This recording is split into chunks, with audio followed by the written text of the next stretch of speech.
the Presidential Security Command, the National Council, would have filed a case against Baste. So I just want, it's fair that you mentioned him, it's fair sa investigation mo, but I don't think we should draw a conclusion here that Mayor Baste was threatening the first family, because remember, there's a thin line between a warning and a threat. Ayun na nga mga kababayan, part 2 ho tayo sa day 2 ng week 2 ng impeachment trial nitong si Vice President Sara Duterte dyan sa Senado.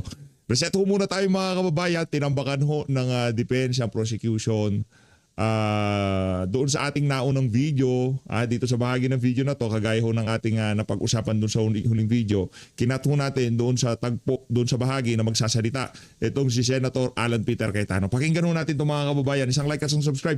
Masaya na ho tayo dyan, at sa mga gusto sumali sa ating community, yung join button na dyan lang ho sa baba. Ito, panuorin na ho natin to. Yung One specific clarification ayos. that point, just so that we don't lose the point. The With your gentleman permission, may proceed. Richard. Yeah. Excuse me lang sa prosecution and sa defense. Witness, one point lang, maybe one Yes, or sir. two questions on that Yes, point. Your Honor. Sabi mo, the President, sa pananaw mo, and yung iba, Speaker Martin felt threatened. Base doon sa investigation namin, sir. Base sa investigasyon at base sa video. Base sa video, sa investigation at sa ibang testimony. So if they felt threatened, that means tingin nila totoo yung sinabi ni VP Sara na patayin sila. Kasi they wouldn't feel threatened if they don't think na she meant it, na patayin silang tatlo, right? In our investigation, they trinato nila yung utterances as seryoso. ang haba sumagot, oo, at saka hindi lang naman ang tanong nitong si Sen Cayetano, Yes, so sisegue pa. they won't feel threatened unless tingin nila seryoso yung threat. According to them, seryoso yung threat, Yes, sir. okay. But the threat was, pag pinatay niyo ako, papatayin ko kayo. So kung hindi naman nila sila balak patayin, why would they feel threatened? Unless you're saying now, you think, balak nga nilang papatay si Vice President. Actually, sir, ito, from the point of view of law enforcement like us, yun nga yung naging alarming na issue dun na sa amin, sir. Sa No, amin I agree. I'm also, Mr. Witesa, I'm also alarmed with the language, with saying that. I'm alarmed with what's happening in our country, in flood control, etc. But that's not my point. My point is, in your investigation, para maging grave threat, kailangan yung party na trineten feels threatened. Pero ang sinabi ni VP Sara, pag pinatay ako, patayin silang tatlo. So kung wala naman silang tatlo balak na patayin siya, why would they feel threatened? Did that not come into your mind as an investigator? Naku, yari, yan ang sinasabi ko eh. Plus point para sa defense. Plus points, siguro mga ano yun, mga 33 points. 33 points, palakpakan natin yung puntos na yun. Tama yan, yan din ang punto nito si Atty. Edward Chico. Nagbanta si VP Sara na kung sakaling may mangyari sa kanya, kasi may balak na gurgurin siya nitong mga individual na to. Pag may nangyari sa akin, gurgurin mo to. Bakit? Gugurgurin ba siya nitong mga individual na to? Naku, yari tayo dyan. comes into your mind, Your Honor, is yun nga, yung possibility na God forbids may mangyari sa BP na hindi naman alam ng tatlo, then mati-trigger ngayon yung instruction, then papatayin yung tatlo na hindi naman nila alam. At the same time, No, Meron na ngang information si BP na ipapagurgur nga siya eh. Ano na nga nag-hire na nga eh. Ito naman si...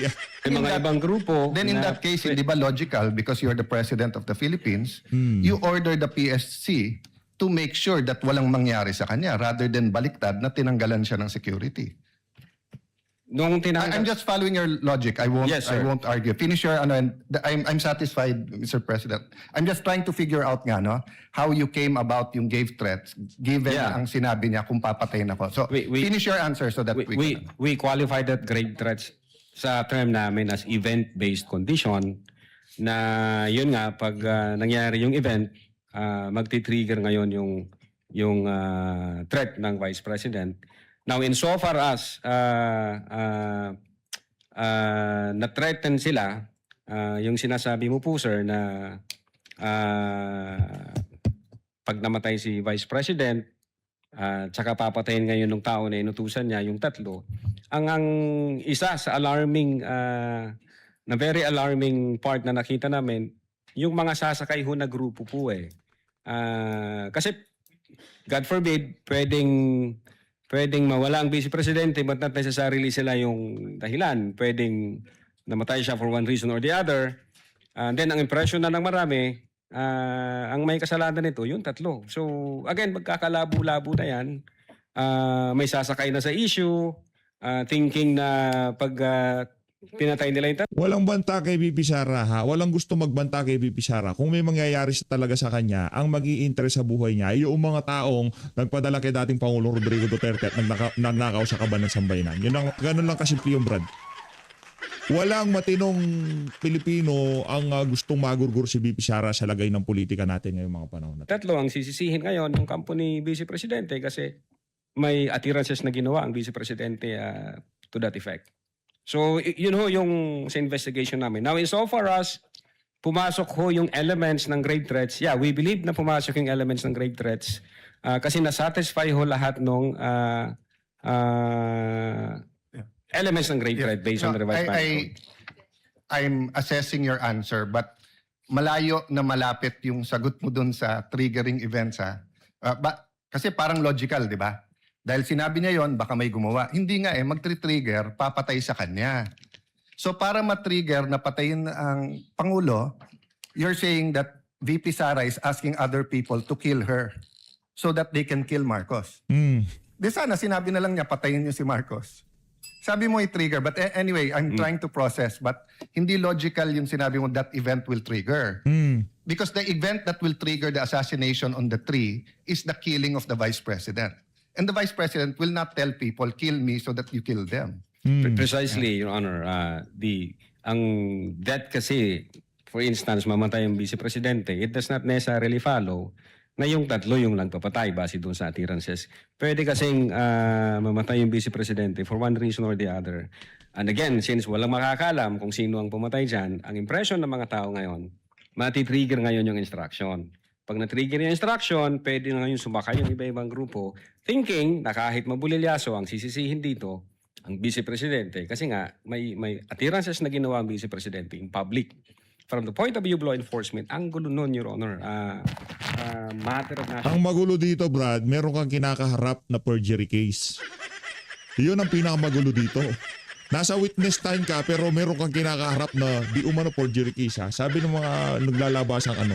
But it's a matter of national security, Your Honor. Counsel for the respondent may proceed with his cross. So just to, before I leave this point, at any rate, you made all those observations and conclusions without any background on forensic What do you mean? psychology, correct? I don't have background for forensic All right. psychology. Okay, that's enough. Now, I'll go on to a different point. Let's talk about the context of these statements. The press con included a question and answer portion. Again, sir? The press con included a question and answer portion. Yes, I think so. And the VP Sara statement, which you investigated, was an answer to a question that was asked during the press con. Yes, sir. And in fact, the focus of your investigation was VP Sara's answer, correct?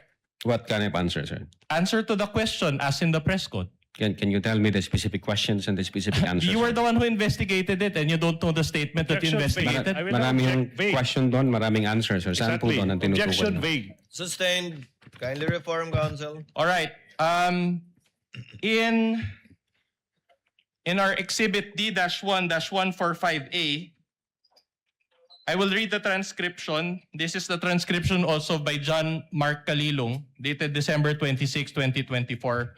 A certain Princess Maui asked, Counsel may approach from both parties to assist the witness. mag-iingat po kayo kasi sa dinami-rami ng pasabog ninyo ngayong gabi, it seems like marami po talaga kayong alam about them dahil sa pagkakasama ninyo sa kanila during the campaign and during the 2022 elections. Baka po mamaya kasi totoo yung mga naririnig namin, I don't know if it's true, na meron daw silang Operation Romanov. And baka bala kayong ubusin ang inyong pamilya dahil hadlang kayo sa kanilang mga balak in the future. So mag-iingat po kayo. My question to you is this. Will you agree that based on this question by one Princess Maui, there was also a threat against VP Sara and her family, namely Operation Romanov?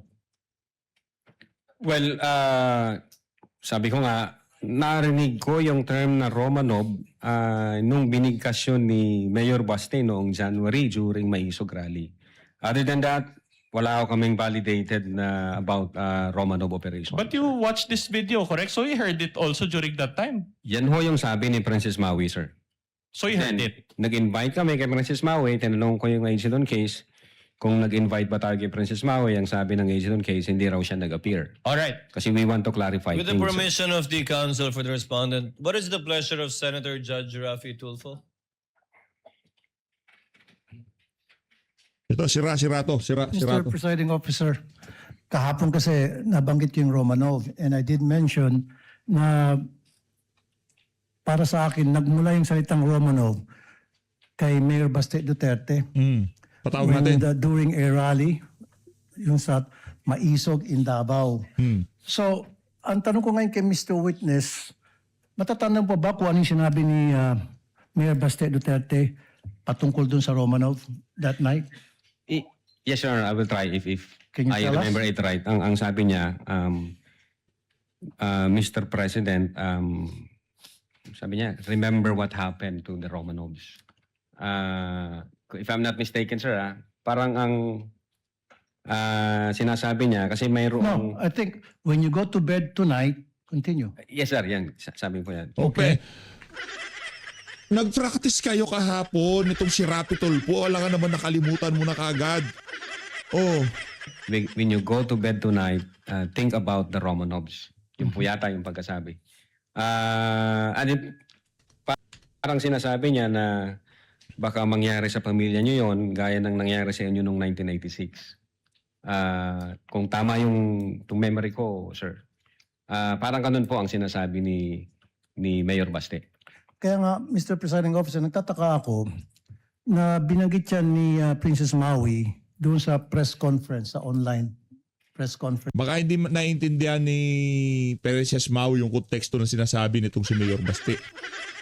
Ni VP Sara, yung Romanov na banta for Sara Duterte. When in fact, it was Baste Duterte ang nabitaw ng salita na yon, warning sa first family. So, which, Mr. Witness, para sa'yo, saan ba talaga yung Romanov nag-umpisa at sino ba talaga ang dapat mag-ingat doon sa banta na Romanov?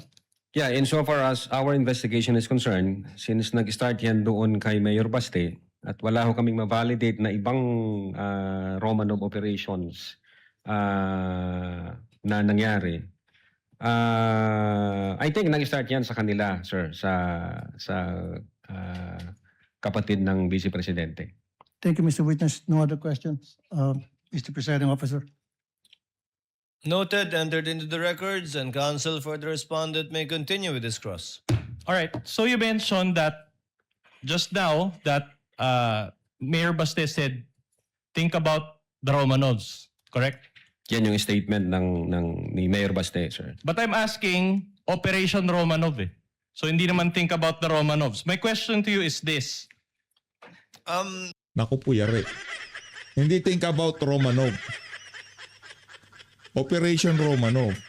Naku, yari. With the permission of counsel for the respondent, Senator Tulfo seeks recognition again. What is the pleasure of Senator Tulfo? Yeah, I just want to make it clear, Mr. Presiding Officer, na yung threat na yon, yung Romanov na salita, it was used to warn as a threat. Yan ka na naman, bida-bida ka na naman. Mamaya yan, masosopla ka na naman ni Atty. Vinluan. Sabi mo sa mga abogado mo, mag-aral pa. Hindi nakakatalino ang pera. Kahit gaano karami pera mo, hindi nakakatalino yan, Brad. To the first family. The word Romanov came from the mouth of Mayor Baste Duterte, Nanunostra mo, ha? Alam mo, ha? Oh. na para bang binabantaan niya yung first family. You follow me, Mr. Hindi niya binabantaan. Hindi binabantaan. Hindi, walang specific na tao ang gumurgur sa mga Romanov. Diba? Ang nagalit sa kanila, dose-dosena, libo-libo. Okay? Yes, sir. Tama po yun. Alamin mo, pax muna tayo, ha? Thank Tama you. po yun. Noted. Wala ka naman di Counsel tama, may proceed. pinagpraktisan nyo yun eh. Your Honor, that's my question. Can the witness be allowed to answer that question with a manifestation first before he allows? Kindly repeat the question because even I forgot the question, All right. Counsel. You mentioned that Mayor Baste said that statement, think about the Romanovs, etc. Yes, sir. But he did not mention Operation Romanov.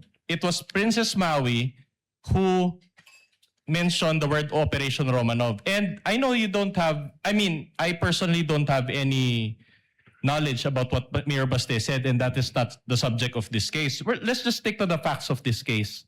Okay? In the video, it was Princess Maui who said Operation Romanov. All right?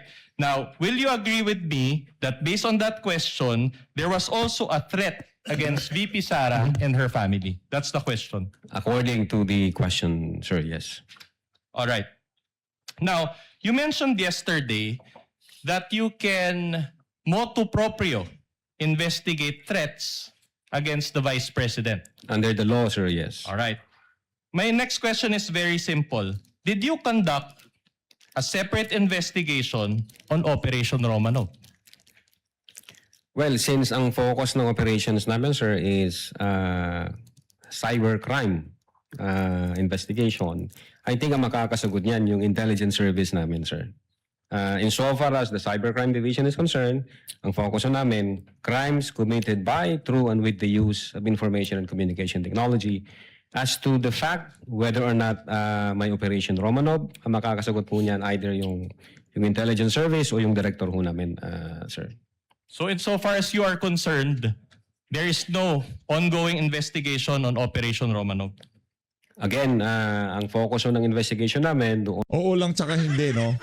Oo lang sa- tsaka hindi.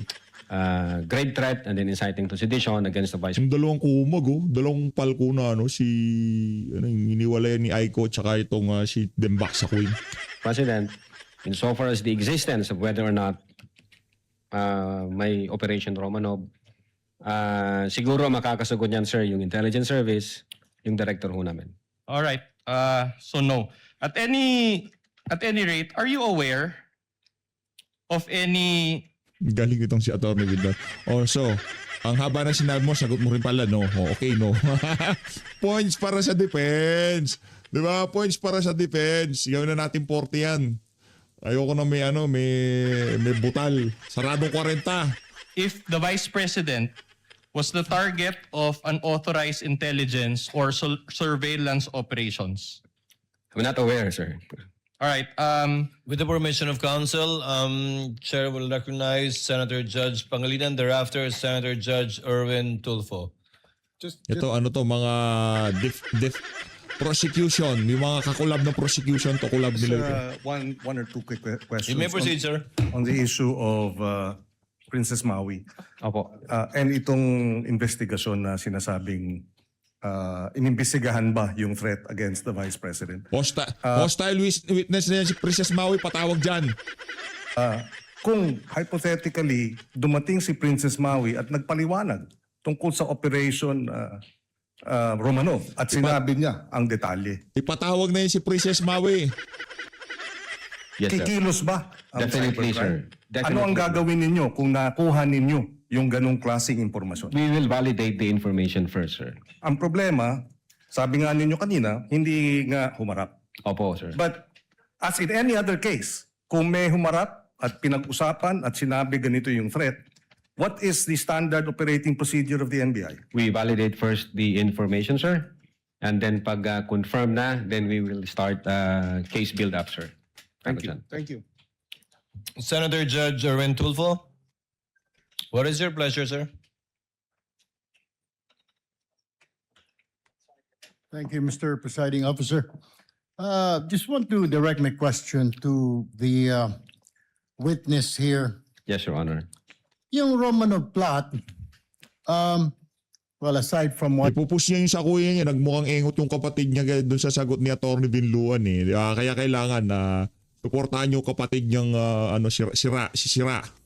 Senator Judge Tulfo said came from Baste, but I picked it up doon sa video na pinalabas kanina ng defense, Yes, Your Honor. yung Romanov plot versus Sara, according to Princess Maui. Did you take that information seriously or not? Yes, Your Honor. That's the reason why nung marinig namin o makita namin yung question ni Princess Maui about the Romanov, we conducted an open source investigation. Tinignan ho namin baka meron. Yun nga, ang nakita namin yung January 2024 during Maisog Rally, if I'm not mistaken, na yung the word Romanov, ang nagbigkas ho noon si Mayor Baste, Your Honor. All right.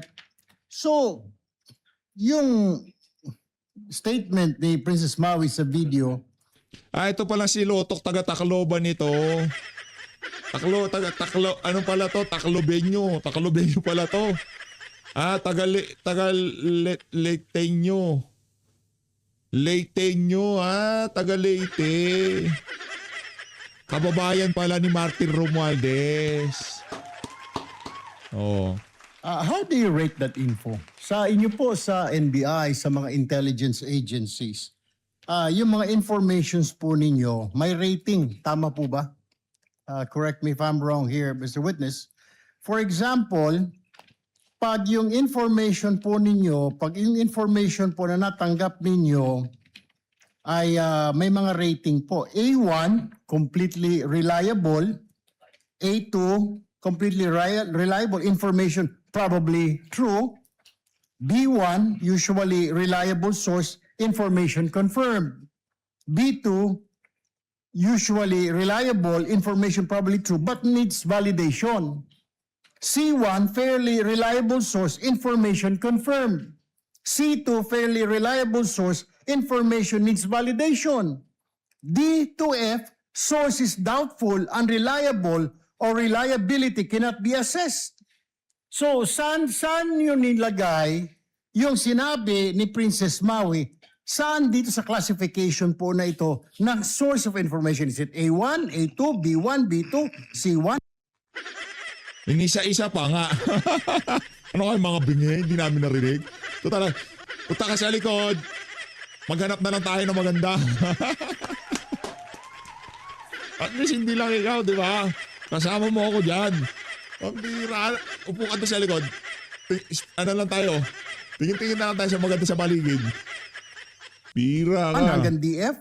Saan po? Kasi po ngayon, sir, napakarami na po mga impormasyon ng mga fake news. Kaya nga. Sir, kung pwede na pong sumagot. Go ahead po. Go ahead. Sir, yung una po namin ginawa, we try to invite Princess Maui to shed light. Ngayon naiintindihan ko na kung bakit ang daming typo nito. Di umano meron kinakaharap na kasong forgery to eh. Hindi yang si Erwin. Si Erwin lang yan. Ano lang yan, mahilig lang sa mga magaganda. Sino ba di mahilig sa magaganda, di ba? Aminado rin naman tayo dyan, di ba? Robust endorser lang yan, pero walang forgery case yan. Dating Amerikano, base doon sa mga naglabasang dokumento, di umano, Amerikano siya dati. Eric Sylvester nga, di ba? Oo.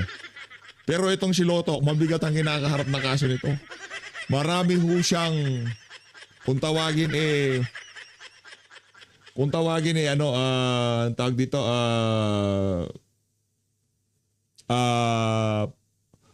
pananagutan. Doon sa sinasabi nilang Romanov. Since hindi ho nag-appear si Princess Maui, wala ho kaming basis. So, classify muna namin ito na non-validated information. Naghanap kami sa open source. Yun nga, ang nakita namin, ang unang nagbigkas niyan, si Mayor Baste. So, medyo nakita namin, teka muna, parang baliktad yata ang sitwasyon.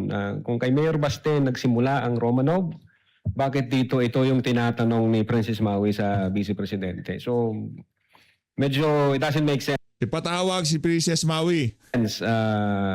sir. Wala kaming na-validate since hindi nag-appear si Princess Maui.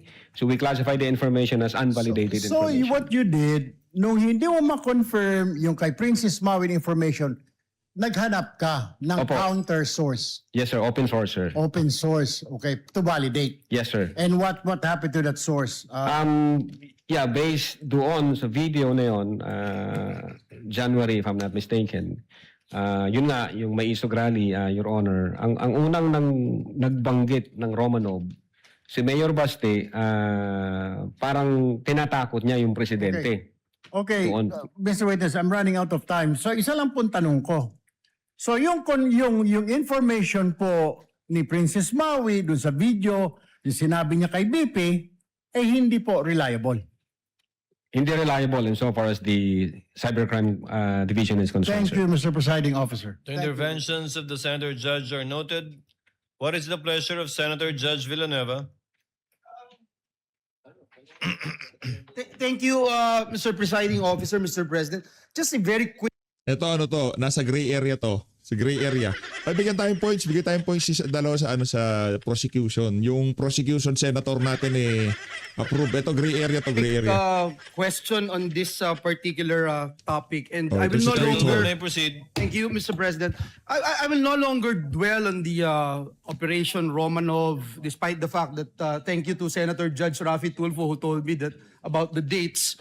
And I will not even mention or tackle the conditional threat. But I was looking at this NBI letter dated 2nd of December 2024, marked as Annex I. This is prosecution's P4-5 exhibit. Responded Duterte to appear in connection with the investigation of the alleged grave threats. Mr. Witness, nakasaad din po dito sa sulat na iniimbestigahan ng NBI yung mga banta laban sa kanya at makakatulong po dito ang kanyang pagharap sa investigation. Tama po ba ito, Atty. Yes po, Your Honor. Tama po yan. Dahil po hindi personal na pumunta ang ating Vice Presidente, ano po yung naging epekto nito sa investigasyon ninyo sa mga banta laban sa kanyang buhay? Gusto ko lang malaman, ipinagpatuloy niyo po ba ang investigasyon ng NBI? What is now the status of this investigation? Yes, sir. Since yung second letter ng Vice President through her lawyer, may sinasabi doon na may threat sa life 6 months ago pa. So nung trinay namin i-check yun, Your Honor, ang nakita lang namin relevant information as to the security, yung pagbabawas ho ng 75 PNP personnel from BPSPG, if I'm not mistaken. And then I think transfer ho yata yung mga personnel na yan sa Manila. And then when we check the record, yun nga, merong pang, based on the COA record, merong pang 335 more or less if I'm not mistaken, na security personnel ang Vice Presidente. So other than those facts, wala ho kaming makitang relevant na security issue dahil yun nga, hindi naman nag-appear ang ating Vice Presidente, hindi naman sila nagbigay ng any information na pwede namin pagsimulan po. So, so after that, you did not pursue anymore the investigation on the threats against the Vice President? Ang alam ko ho, ang aming intelligence service ay may monitoring na ginagawa from time to time. I ask this question, Mr. Witness, and for the our people. Kasi hindi na po yung Operation Romanov, hindi na po itong conditional threat. Kung hindi, ito ba ay nabigyan ng accorded the same level of attention dun sa mga threats na inyong nakukuha gaya ng binabanggit natin na threat di umano ng ating Vice Presidente? Kasi ang tanong, hindi rin naman po nagpunta sa inyo ang Pangulo o ang Speaker of the House, and yet you pursued your investigation. So in that way, paano niyo may explain ito, Attorney Lotok, Yes. na ginawa niyo talaga yung lahat ng inyong magagawa para imbestigahan din yung threat laban sa pangalawang Pangulo? Opo, Your Honor. Magkaiba po siya. Yung grave threats na inatter ng Vice President against the President, apparent po siya, Your Honor. Nakita po namin. Nasa video, in-authenticate namin yung video, nag-testify yung mga may personal knowledge na in fact sinabi niya yon. So, malinaw ho na nag-exist yung utterances na yon that qualifies the crime of grave threats. Dito ho, sa threat ng Vice Presidente, wala ho kaming ganong same na information na nakuha. Wala kaming apparent na mayroong threat against the life ng Vice Presidente. Kasi nga, hindi sila nagbigay ng specific information, hindi ho nagpakita ang Vice Presidente para mag-shed light doon sa investigation namin. So hindi ho namin siya makita na parehas. Magkaiba po yun. Ang sa Presidente, apparent siya. So definitely under the law, ang NBI can motu proprio undertake an investigation. Dito sa Vice Presidente, allegation siya. Wala kaming ma-validate na information. So hindi ho pa magti-trigger yung investigation doon. But I am sure, insofar as the intelligence service of the NBI is concerned, continuous ho yung monitoring yan at naghahanap po sila ng mga lead para masolidify yung information na yan. Thank you, Mr. Witness. I know the law. Presidente, Vice Presidente, Speaker, pwede niyong tignan at imbestigahan yan. But I feel na importanteng maipakita natin sa taong bayan that same level of attention ang ibinigay po natin. At we also, if we need to walk the extra mile of investigating, we have to do it in the name of fairness. So, yun po yung nakita ko. And siguro yung sinasabi nyo nga po, hindi sumapat yung inyong mga nakalap na mga impormasyon. Whether the information ay kulang or hindi kayo nagkaroon ng access sa mga information na to, kaya po hindi nagtuloy. Opo, Your Honor. That is insofar as the Cybercrime Division is concerned. Thank you. Thank you very much. Thank you, Mr. What is the pleasure of Senator Judge Lacson? Thank you, Senator Judge Villanueva. I just want to pursue the point raised by Senator Judge Rapi Tulfo and the The others. gentleman may proceed and he has to... I don't know about the Ano ito, Senator Prosecutor ho ito, Senator Prosecutor. Kung meron ho tayong Alan Cayetano sa defense, meron ho tayong, wag na tayo maglukuhan. Ayoko yan, pinaka ano yun, naglulukuhan tayo, hindi, gitna-gitna yun, hindi. Ito ho, Defense Prosecutor, Senator ho ito, Senator Alan Peter Cayetano, Defense Senator siya, ha?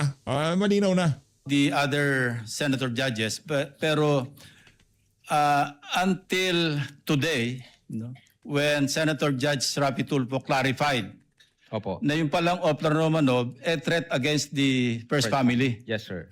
Ang impression ko since last week, nung pag-uusapan natin yung Oplan Romanov, a threat ito against the Vice President. And since sabi nyo, part ng investigation ninyo, open source, di ba? Yes, sir. Hindi nag-threat. Sinabi lang ni Mayor Baste, bago ka matulog ngayong gabi, isipin mo kung anong nangyari sa mga Romanovs. Diba? Ano ba nangyari sa kanila? Oh, yun. Hindi pinagbantaan na ganito gagawin namin. Isipin mo kasi ang taong bayan galit na kasi kinukuha na naman out of context yung sinabi ni Mayor Baste Duterte. Hindi ako dito, ha? Kumbaga, doon lang tayo sa totoo, okay? Huwag natin baguhin. Opo. Yung bang speech ni Mayor Baste Duterte sa Maisog, naging part ba ng open source nyo yun? Part In of, this particular investigation that you conducted? hindi po siya nag-form part as... So kulang yung inyong open source information. Hindi po kami nakafocus sa Romanov, Your Okay. Honor. Okay. Was it also your impression na yung threat do sa Romanov, Sipin yan, bida-bida. Yung law enforcer ako dati, law enforcement ako, magaling ako sa investigasyon. Yung flood control ang imbestigahan mo, walang yaka. was directed against BP Sara until today? Bida-bida, pagdating sa flood control, tamimi siya, pambira. I don't... Please be honest. Yeah. Don't be ashamed. No? Yeah, I don't think so, Your Honor, kasi unang-una, ang context ng Operation Romanov against the first family. I know. So it definitely against the president and his family, Your Honor. Ngayon, nung tinanong ho siya ni Princess Maui, doon nga kami nagtaka. Anong ibig sabihin ng Romanov? Anong context niya ng Romanov? Bakit against sa vice president? Hindi naman sila yung first family. So, yun yung reason po, Your Honor, kung bakit we try to invite Princess Maui na shed us some light Dapat ipatawag si Princess Maui sa hearing. para makita namin ano bang ibig mong sabihin doon. Ano ba yung pwede naming i-validate na information para makapag-case build-up kami pag meron. Yes. So bakit hindi naging part ng investigation nyo do sa threat against the life of the president and the first lady? Kasi family yung binabanggit ni Mayor Basten, di ba? Hindi kasama yung si Speaker Romualdez, hindi kasama yung Chief Justice. Opo. Di ba? Yes, sir. Pero threat against the family, the first family, Yes, sir. as mentioned by Senator Judge Rafi Tulfo. Yes, Your Honor. So, ang sabi mo, hindi naging part ng investigation nyo do sa inyong investigation report or sa affidavit of investigation, yung open source ng maisog. Hindi po siya Speech. nakasama. Bakit hindi napasama? Open source din yun eh. That could reinforce yung inyong theory o yung conclusion nyo na meron talagang serious threat against The first family. the President and the others. Bakit hindi nyo ginawang part do sa affidavit of investigation unless pareho tayo na impression na until today, ang alam natin sa Romanov, threat against BP Sara. Yun ang impression ko since last week, ha? Yun ho By the yung way. yun po yung impression namin nung hindi pa namin nakikita That's sa exactly open my source. question, Attorney Lotok. So ngayon nyo rin lang na-realize na yung palang Oplan Romanov, threat pala sa First Family. First family. Opo, Your Honor. Oh, thank you. Noted, entered into the records. I would have Presiding recognized Officer. Senator Go first, but since you're there already, Senator Judge Alan It's Cayetano, just a you may proceed, sir. manifestation and point of information. As Senator Judge Lacson said, no, it's for each judge to appreciate. But let me put context, no. I'm not close to VP Sara. I'm not close to Mayor Baste. Ang kasama ko sa Congress si former Deputy Speaker Pulong. But in the last 4 years, I think I've seen him twice or thrice. Yes, Your Honor. Okay. But my reading nung sinabi ni Mayor Baste is pag natulog ka sa gabi, remember the Romanovs. So we have to look at our history. The Romanovs were evicted via a revolution. Diba? So, Mayor Baste was doing a parallel ng 1986 na paalis yung mga Marcoses via revolution. But unlike the Romanovs, the Marcoses were given asylum or whatever you call it in Hawaii, and over time, nakabalik until the president became president. Ang Romanovs, inubos sila para nga hindi balik. Ganun pala yun. Inubos pala sila. Revolution, inubos sila. Yari. Now, if Mayor Baste was making Romanovs uubusin kayong Marcos, di dapat na-offend si Senator Judge Amy Marcos because she's a Marcos. No? So, secondly, if he made that threat, so if he was saying, may Oplan mo, Romanov or Maro-Romanov kayo, I'm sure the PNP or the Presidential Security Command, the National Council, would have filed a case against Baste. So I just want, it's fair that you mentioned him, it's fair sa investigation mo, but I don't think we should draw a conclusion here that Mayor Baste was threatening the first. Correct. Yan. Palakpakan natin. Malinaw. Doon tayo sa malinaw kasi ginugulo. Ngayon si Mayor Baste, meron na ring threat sa mga kay Marcos Jr. sa First Family. Malinaw ha? Family, because remember, there's a thin line between a warning and a threat. So pag sinabi ko sa iyo ngayon, witness, pareho tayong abogado, kompanyero, pareho tayong taga-Ateneo, mag-ingat ka sa sasabihin mo. That could be a fair warning. That could be not a threat, di ba? But kapag may threat talaga na pinarating ko sa iyo, pag hindi ko gusto ano mo, kakasuhan kita, that could be a illegal threat, di ba? Pero pwedeng warning. So I just want that on the record, Mr. Presiding Officer, Malinaw walang threat si Mayor Baste. Mr. Senate President, because everyone's watching, and in the same manner, we have to be fair to the First Family. We have to be fair also to Mayor Baste and to the Dutertes, that rather than draw a conclusion that there was an actual. So the Council for Defense was making a distinction, mentioning Romanov and Oplan Romanov are two different things. It may be the same, it may be different thing. For all we know, narinig ni Mayor Baste na sila iro-Romanov, kaya binanggit niya pa balik. We don't know. I don't know. I haven't discussed it with anyone. I haven't discussed it with the few senators na kaibigan ko dito. So let's just be circumspect and careful from making conclusions. But as far as it is relevant, Mr. Presiding Officer, I appreciate the answer of the witness. Thank you. Thank you, Your Honor. Senator Go, thereafter Senator Padilla. Kasi ang packaging na ngayon ng mga senator na kagaya ni Raffy Tulfo, ang nag-threat na ngayon si Mayor Baste Duterte. Oh, sinusugan naman itong si Ping Lacson Boytago. Oh, buti na lang nandiyan si Senator Cayetano. Parang pakano natin. Senator Go, you have 2 minutes, sir. Thank you, Mr. Presiding Officer. Balik muna tayo dito sa ating bayan. Masyado nang malayo, inaabot natin. To our Mr. Witness, some questions lang po, no? Yes po, Your Honor. Nabanggit nyo kahapon na 20 years na ho kayo sa NBI. 12 years, Your Honor. Be specific, anong year po nakapasok? 2014, Your Honor. Nagsimula po ako from the NBI Academy. 2014? 2014, 12 years na po, Your Honor. Hindi 20 years. Hindi 20 years, Your Honor. 12, Your Honor. 12 years. So, kailan ho kayo nag-head ng cybercrime? February 2023, Your Honor. February of 2023.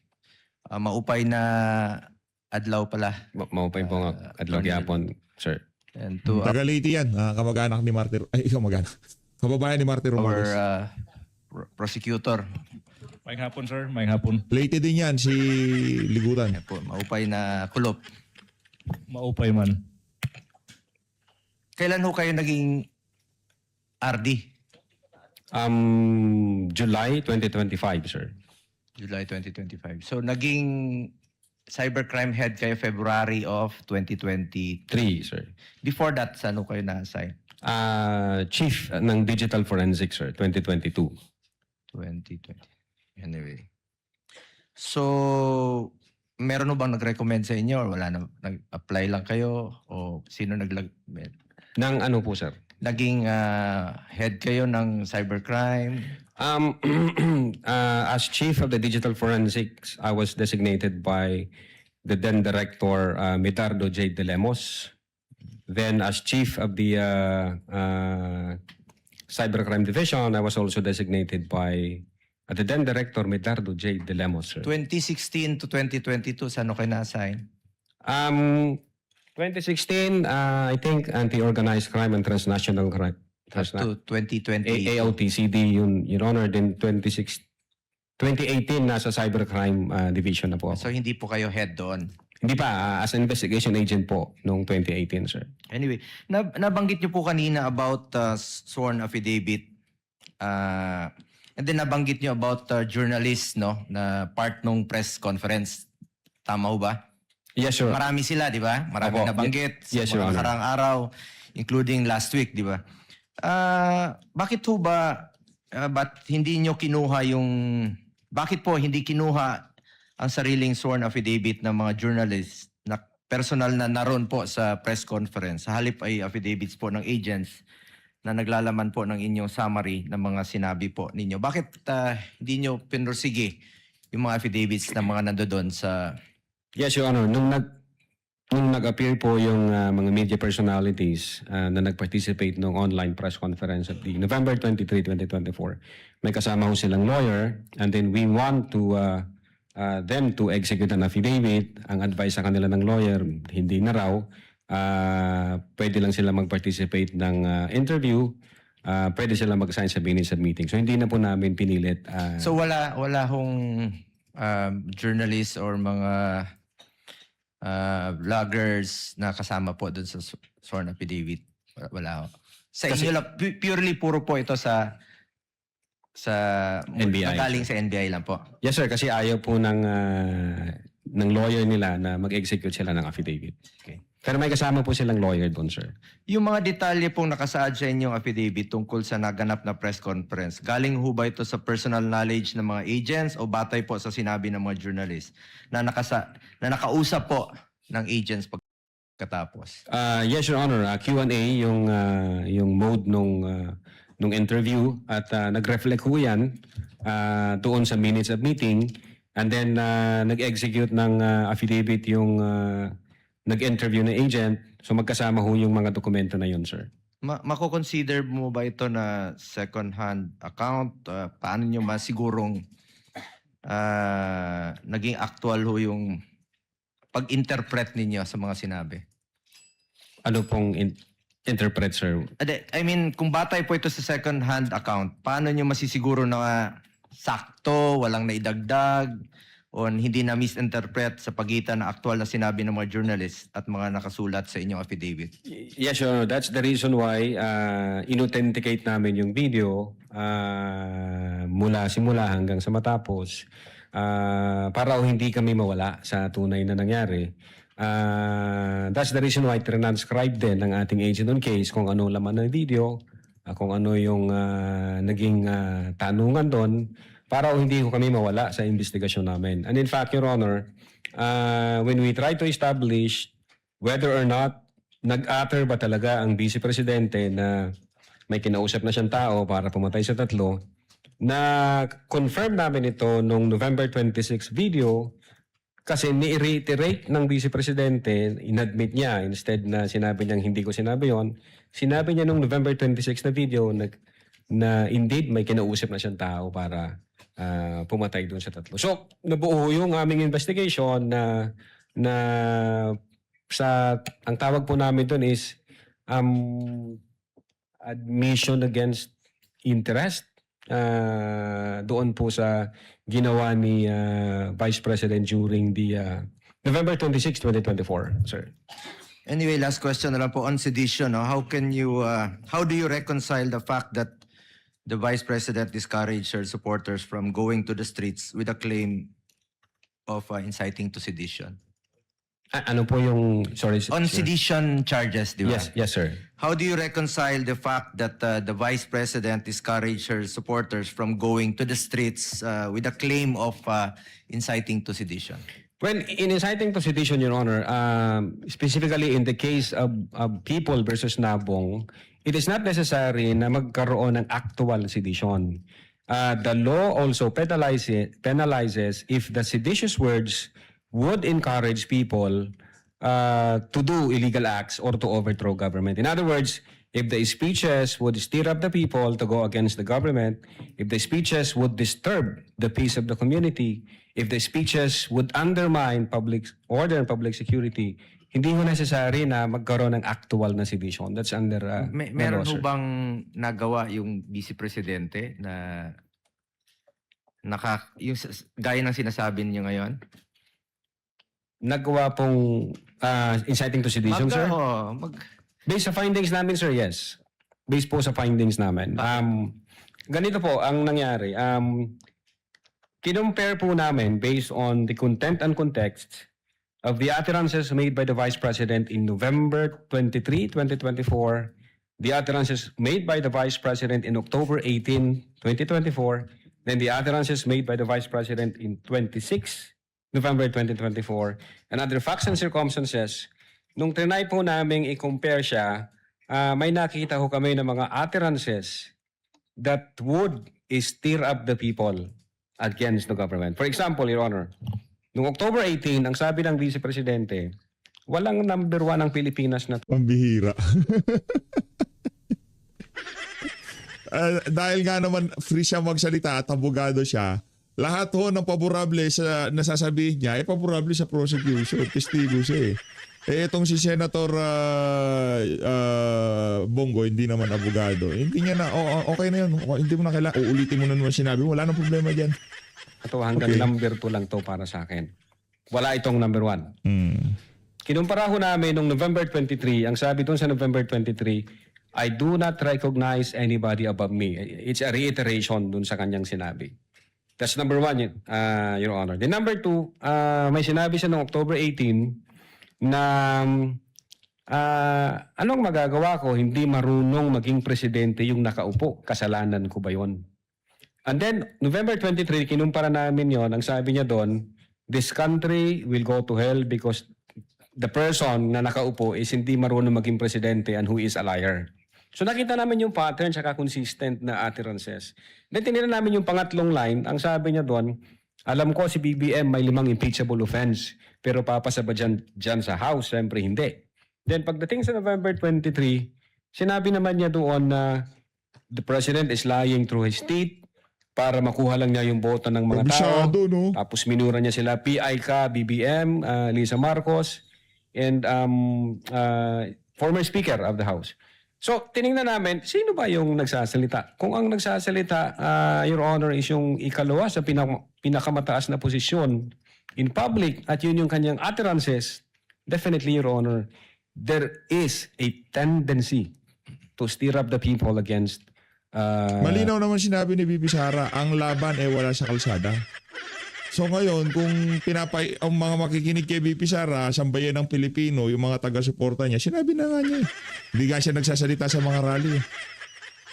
lawful government. Kindly wind up, Against the Senator Go. No more question, Mr. Presiding Officer. Thank you, Salamat Senator po. Judge Salamat. Go. Hindi ko alam kung para kanino yung kay Senator Go na yun. Anyway, bahala ka dyan. Senator Judge Padilla intimated to the presiding officer that he will defer his questions to a later time. Counsel for the respondent, you may proceed with your cross-examination. Just a manifestation, Your Honor, in relation to the query or the manifestation of Senator Judge Villanueva. In relation to the query of No, Senator... his manifestation, Your Honor. No need, counsel. Proceed unless he asked you a question to save in the court's time.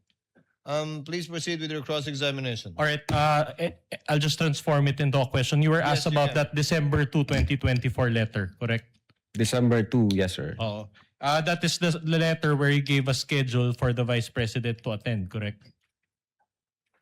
Yeah, signed by our assistant All director. right, but sir. the schedule that you gave was November 11, 2024 at 10 a.m. and then you gave the address. So in other words, Sinabi ko na ho yan kahapon, typographical okay, error yun, sir. my question naman is this if tama yung schedule Lahat na sinabi mo kanina kay Senator Bongo, sinabi mo na kahapon, inulit mo. Pero pagka ganyan, ayaw mo sabihin ulit. Si Raul sa ka pala eh. nakapunta si VP Sara, would it have affected your investigation? Your Honor, even up till now, ready ho kaming tanggapin kung anumang information na threat against Paano nga, sinusugod nga ng NBI ang Senado eh. 'Di ba? Dahil nga gusto nilang magkaroon ng investigasyon sa flood control, solid sa pinaka-bias na ayan siya ng pamahalaan ngayon ng NBI, tapos gusto nyo si VP Sara magpa-imbestiga. Si Raulo ka ba? Kagigil ka ha? sa life ng presidente, continuous, ng vice presidente, continuous po yun. In fact, sabi ko nga kanina, yung intelligence service namin is may ginagawang monitoring from time to time dun sa threat to life against the vice president, president, etc. Okay, I'll move on to a new point. Now, let me show you a portion of the interview of Dempsey Reyes of the Philippine Daily Inquirer. Please direct your attention to paragraph 13 of the minutes of the meeting. This is also the transcription made by Agent Kalilong. Page 173 of Pwede na ba? Annex G9 as well. So, here, it says, may press con kasi earlier than that, sabi niya lang, gusto daw siyang patayin daw, according to her, ni Speaker. That was during a press conference the day before, November 2022. So, considering that this is part of the minutes of the meetings, this is also part of the NBI's own records, correct? Yes, sir. All right. Now, my question is this. Did you issue a subpoena against Speaker Martin Romualdez, former Speaker Martin Romualdez? Did you issue a subpoena? Kay Speaker Romualdez, sir? Yes. Kasi, ba't ako mag-issue ng subpoena? Wala pa kaming sufficient na... So you did that issue? Hindi kami nag-issue, All right. sir. So, in other words, for VP Sara, you issued not just one, but two subpoenas. But for the former speaker, you did not issue a subpoena. That's just a question. There is an apparent commission of the crime for grave threats and inciting to sedition, sir. I see. So, for this particular portion, you just turned a blind eye and did not issue. Well, anyway, there is no my- validated let the witness information Answer, on Your that, Honor. sir. Let Okay. the witness answer. There was a question. Yeah, but based on Counsel, kindly don't argue with the witness. based on your testimony yesterday, you said that you have a system of evaluating factors, correct? My question to you is, based on that system, does Martin Romualdez have the capacity to execute a death threat, for example? We haven't established any apparent crime committed by the former Ano speaker. ba naman itong si Atty. Vinluan? Kababayan niya si Martin Romualdez, bakit niya susupinahan? Bias yan. Your Honor. So hindi kami nag-delve dyan sa issue na yan. Yeah, at any rate, this minutes of the meeting, which you all confirmed that is part of the NBI's own record, isn't this information regarding the death threat against VP Sara? Well, ang sabi po dyan, if I may read my press con, kasi earlier than that, sabi niya, sabi lang niya, gusto daw siyang patayin daw, according to her, ni Speaker, that was during a press conference the day before. Precisely, Your Honor, the reason why we issued a letter noong November 22 is to ask the Vice President kung ano ho yung facts and circumstances dyan sa issue na yan. But since hindi ho nag-appear ang Vice Presidente, wala ho talaga kaming mapagsimulan. Wala kaming validated information. But you issued the subpoena against Dempsey Reyes, correct? Yes, sir. Pero ang tinanong nyo kay Dempsey Reyes, yung case lang against VP Sara. Hindi niya siya tinanong ng threats to her, correct? Well, unang-una, ang ini-establish namin, ang focus ng investigation namin, the reason why Si VP Sara. we subpoena the late Dempsey Reyes is whether or not nag-utter ba yung Vice President doon sa statement niya na nag-contract na siya ng tao para patayin si BBM, si Lisa Marcos, Okay, at si former that's Speaker. okay. Sir, yun po yung focus ng investigation namin. So despite that track, you still maintain that this part of the investigation, you did not have bias? We don't have bias. Argumentative, All right, Your Honor. I'll move on. Argumentative. I'll move on. The- Let's go back to the investigation that you did against VP Sara. So you mentioned yesterday that the offended parties in this case, if at all, are BBM, FL, and the former speaker, correct? Yes, sir. Did you subpoena any of them? No, sir. Did they appear before the NBI? No, sir. Nakausap niyo ba sila ng personal? No, sir. And yet, you concluded that they were victims of grave threats, correct? Based on the evidence we've gathered, yes, sir. So without any personal correspondences with them, you came to that conclusion, The evidence is clear, sir. according to you. Oh, According to objection, you. Your Honor. I move According that to you. According to you. Ganun na lang. Hindi pwede yun. Wait. Counsel, We cannot let this No, pass. that's part I of- move, Your Honor, that the defense counsel, with Hindi all due pwede respect, yun. be According admonished to you. from stating those According to... unprofessional remarks. Ito naman si Bading Dong. Oo, kalmahan lang. We are in front of national TV. No, That is his answer. If you are not satisfied with his answer, please don't lay any value to what the witness answered. Your Honor, may I move that the This is a counsel... reminder. This is a reminder for counsel for both parties. Woo, let's go. Kindly avoid side remarks. Henceforth, the presiding officer will have it stricken off the record. And whatever question you pose and afterwards withdraw will likewise be stricken off from the record. So as to avoid any attempts at showmanship, usually seen on TV, yes, but will not be tolerated by this impeachment court. Counsels are so reminded. we will comply, Your Honor. Please proceed. To clarify, Mr. Witness, yung NBI subpoena against VP Sara that you issued was her being a respondent, correct? Yes, sir. Pero as a complainant, you did not issue. We issued a letter, sir, December No. 2. As the complainant na siya yung subject naman ng threats, walang subpoena as to that effect. Walang subpoena, sir. So in other words, hindi talaga siya naka-explain kasi what you sent out was a letter and not a subpoena. Yung letter is to inform the Vice President na iniimbestigahan din namin yung threat against sa life niya. So therefore, kailangan namin yung presence niya or any information na pwedeng makatulong sa investigation. Yun na nga, pero hindi niya siya sinenda ng subpoena. Isn't it that in a regular case, the prosecutor sends out the subpoena both to the complainant and to the respondent? With the prosecutor, sir? Yes. You're a lawyer, you know this. When What you do you file a know, sir? case before the prosecutor's office, the handling prosecutor issues out sa subpoena sa parehong parties. Ang Tama? alam ko, during the case sir, I think nag-appear yata ang Vice Presidente sa DOJ. Yan, Alright. doon ako na-inform, sir. Okay, I'll move on to a new point.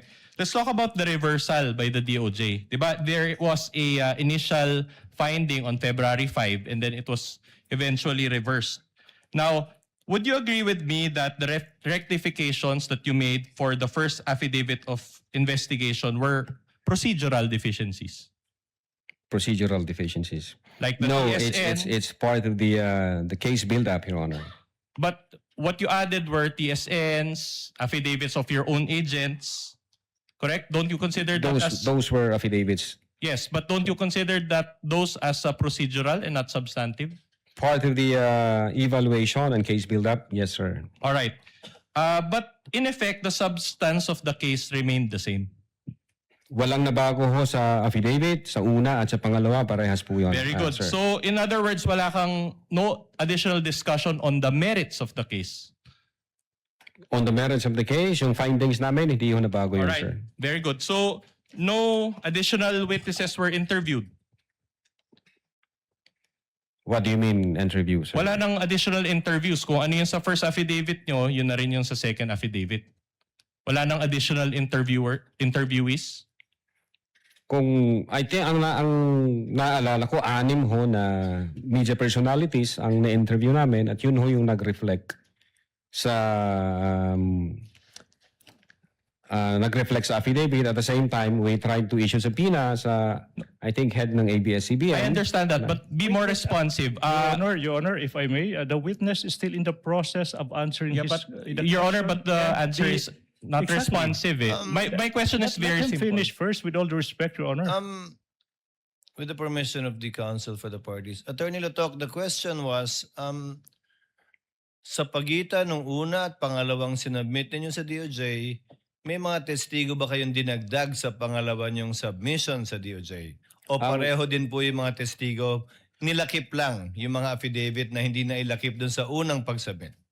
Yeah, insofar as I'm concerned, Your Honor, parehas lang po. Okay. All right. You may proceed, counsel. But we will never know that for sure because you never released your first affidavit of investigation, correct?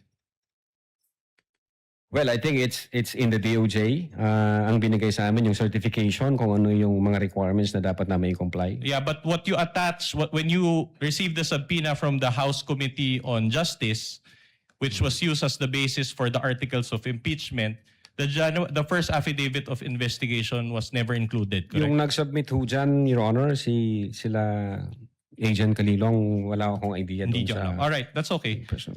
So, I have a question about the affidavit of investigation, okay? An affidavit, or I'll just be more specific, your second affidavit of investigation was subscribed and sworn to, correct? Yes, sir. On February 10, 2025. Yes, sir. All right. Before who? Can I check, sir? Sure. Witness may consult Thank the you, document before him. Your Honor. Counsel for the parties may assist him. Noy. Your Honor, we'll just confront him with our own... Subscribe and sworn to before Assistant Director Glenn A. Ricarte. Sir. All right. So do you remember that you subscribed along with the other agents before General Ricarte now? Yes, sir. May signature kami rito. All right. And you did this because the first affidavit of investigation cannot be altered anymore. What do you mean, sir? An affidavit, as you know, you are a lawyer. Once an affidavit is subscribed and sworn to, it is a complete document already. Yeah. Okay? Meaning, even if you take out one page or you add an annex, you already alter the meaning of that document. Will you agree with me? Your Honor, the process is legal evaluation by the prosecutor and case build-up. So pag nakita ho ng prosecution... Your Honor, I'm just talking about the nature of the affidavit. I'm not Attorney talking Latok, about... kindly answer the question. It's a general question pertaining to an affidavit in general, not this particular one. Ano yung question, sir? Okay, an Yan, affidavit... inuuna mo kasi yung dahilan mo kaysa sa pagsagot mo. Walang yaka. Bigyan ko nga ng puntos yung defense dito. Yan, 52. affidavit, once you subscribe and Two swear points. to it, that already becomes a, if I may use the term, untouchable affidavit in such that you cannot take out one page, you cannot alter one paragraph, you cannot add annex. Well, I think kung sinubmit nyo na ho yan officially sa halimbawa sa sa korte, hindi na ho pwede yan. Pero yung process ho namin, yung evaluation tsaka case build-up, nag-uusap po ang prosecutor tsaka yung investigator. So sinasabi ng pros, pag may kulang ka, ito. So itong unang affidavit, since may kulang sa mga attachment, ayusin nyo, baguhin nyo, i-comply nyo yung mga requirements. Since yung affidavit na yon is naka-date nung January 30 at magkukomply pa lang kami, anong na-comply namin, nag-submit kami sa DOJ and that is already February 10, 2025. So magkaiba ho yung date. So definitely babaguhin namin yung date. Kasi nga, dumaan kami sa process ng compliance based on... Wait. In other words, when you evaluation. subscribed and sworn to your January 30, 2025 affidavit, you added documents or pages to it? Ang sabi ko po, sir, ang sabi ng DOJ, may kulang kayong affidavit of authentication, may kulang kayong TSN. Yun ho yung in-attach namin doon sa Precisely. affidavit. So in other words, you added documents to your January 30, 2025 affidavit? Nako, eto na. Mako-corner na ho si Boy. Attachment, sir. Attachment. So you admit that you added attachments to it? Part of compliance, doon sa case build-up, at doon sa evaluation na requirement All right, ng but Department Mr. of Witness, isn't it Your that... Honor, again, can I Oy, respectfully nawawala na naman yung momentum. Momentum killer yan si Ligutan. request? Your Honor, the presiding may I officer. just be allowed to proceed, Your Honor? Let me be allowed. Can I be Counsel for the allowed? respondent, let the counsel for the prosecutors Your Honor, finish with this observation or objection. Can I make a respectful request to the defense to let the witness finish the answer before they propound the next question, Your Honor, please? For orderly proceeding, Your Honor, please. Point well taken. Counsel, please proceed accordingly. And may I also remind the witness, Attorney Latok, kindly answer yes or no instead of yeah and nah. Yes, sir. Sorry po. So that it's clearer for our records. Yes, You Your may Honor. proceed, counsel, for the respondent.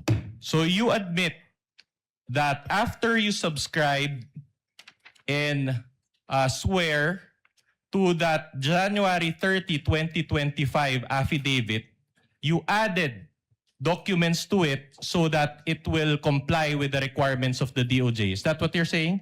Attachment based on the requirement of the DOJ, sir. All right, thank Yun you ang for that nilagay namin. admission. Just one last point on this. Can we flash affidavit of investigation? Can we flash page 1? This is page 13, Your Honor, of the AOI's Annex G9 for the benefit or for the guidance of this honorable court. The one that was flashed earlier. Tech is instructed to do so. All right, so this is the first page of the affidavit of investigation. Will you agree with me that this was not received by this particular document as is was not received by the DOJ? I don't have personal knowledge. Ang inutusan ko po dyan, yung executive officers and agent on case na makipag-communicate sa Department of Justice. But you are a co-signer of this, correct? Yeah, insofar as the content of the affidavit. All right. And so you mean to say that you didn't cause the filing of this case with the DOJ? Inutusan ko po ang executive officers at si Agent Alright, Pilong but na you- sila mag-process po na dalhin yung referral na yan sa Department of Justice, sir. At any rate, you're smart enough Okay to na, ma'am. peruse the first page and you can see that there's no received stamp appearing there too, correct? Received from DOJ o by DOJ, sir? By DOJ. Again, ang makakasagot po niyan, yung nag-process niyan, si executive officer nga namin. Yeah, but at si based Agent on Pilong. only- Your Honor, again, the witness still in the process of answering the Ang question. haba kasing sumagot ng witness nyo. Counsel, take it easy. Let the witness complete his answer. Okay, Your Honor.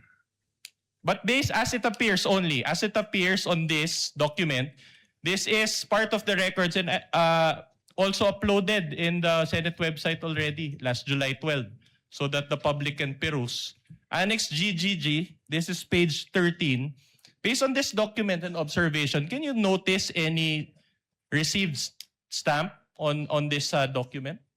Based on that document, wala hong All right. naka-stamped or received. Precisely my point that was attached, if this was really received by the DOJ, there should have been an IDF, right, or a transmittal letter attached to this. Again, yung makakasagot po niyan, yung executive officers, Agent Calilong, and the prosecution, sir, kasi sila ang nag-uusap dyan. Sila ang nagdala ng dokumento na yan. All right, I'll move on to a new point. Now, Article 4 of...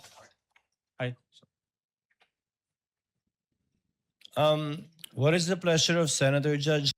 Ayun na nga mga kababayan, dito muna natin puputuli ng ating video dahil magsasalita itong si Ate Pia. Ha? Si Ate Pia ho sasalansan dito sa isa na to. Kaya naman, abangan nyo ho ang ating susunod na video sa day 2 ng week 2 ng impeachment trial ni VP Sara dyan sa Senado. Maraming salamat. Mag-ingat po kayo lahat ng Pilipinas.